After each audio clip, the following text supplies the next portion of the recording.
নমস্কার বন্ধুরা, আশা করছি সকলে খুবই ভালো আছেন।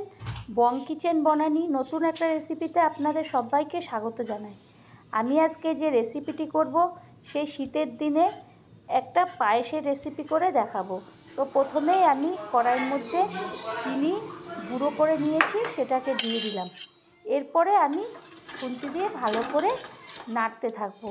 নাড়তে নাড়তে যখন একটা লালচে মতন হয়ে যাবে তখন আমি এটাকে ক্যারামেল তৈরি করব। এরপরে আমি ভালো করে নাড়তে থাকবো। নাড়ার পরে আস্তে আস্তে ওটা একটা লালচে হয়ে যাবে। তো বন্ধুরা, আমি এই রান্নাটা কিভাবে করলাম, এই পায়েসের রেসিপিটা আপনারা প্রথম থেকে শেষ পর্যন্ত দেখবেন এবং ভালো লাগলে লাইক শেয়ার কমেন্ট করবেন, পাশে থাকবেন, সাথে থাকবেন। পাশে থাকা বেল বাটনটি অতি অবশ্যই টিপবেন। আর প্লিজ প্লিজ আমার চ্যানেলটিকে সাবস্ক্রাইব করতে একদমই ভুলবেন না, তাহলে যে কোনো ভিডিও আমি ছাড়লে সবার আগে আপনাদের কাছে পৌঁছে যাবে। তো এরপরে চিনিটা লাল একটা গুড়ের মতন কালার এসে গেল, তখন আমি ওর মধ্যে দিয়ে দেবো দুধটাকে দিয়ে এরপরে আমি ভালো করে খুন্তি দিয়ে নাড়তে থাকবো। তো এইভাবে একটা ক্যারামেলের পায়েস করলে আশা করি, যদি গুঁড়ো না থাকলো, আপনি একটা নলেন গুড়ের মতন কালারের একটা পায়েস খেতে পারবেন।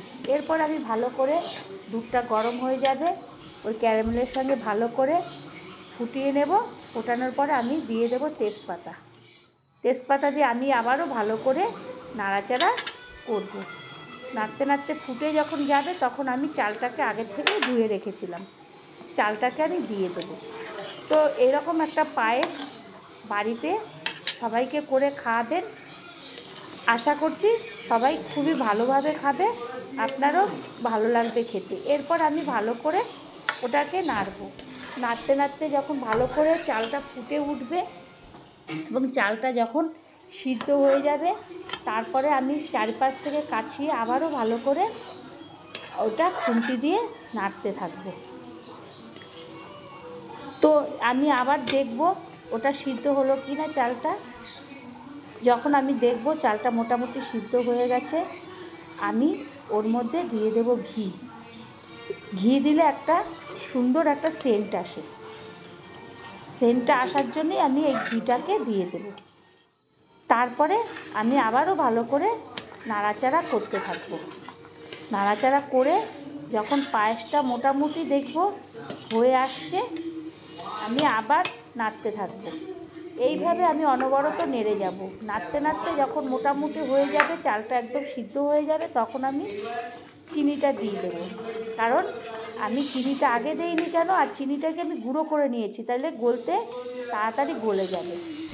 আর চিনিটা গুঁড়ো করাতে এবং লাস্টে দিলাম, নাহলে চালটা চিটিয়ে থাকে, শক্ত থাকে, সেই কারণে আমি ভালো করে অনবরত নেড়েই যাব। এরপরে আমি যখন দেখব হয়ে গেছে, আমি একটা বাটির মধ্যে তুলে নেব। তো বন্ধুরা, আমার এই পায়েসটা যদি আপনাদের কাছে ভালো লাগে তো লাইক শেয়ার কমেন্ট করবেন, পাশে থাকবেন, নতুন বন্ধুকে সাহায্যের হাত বাড়াবেন এবং আমিও আপনাদের সাহায্যের হাত বাড়িয়ে দেব। তো এইভাবে আবারও কোনো একটা নতুন রেসিপিতে আপনাদের সঙ্গে আমার দেখা হবে। ততক্ষণ ভালো থাকবেন, সুস্থ থাকবেন। ধন্যবাদ।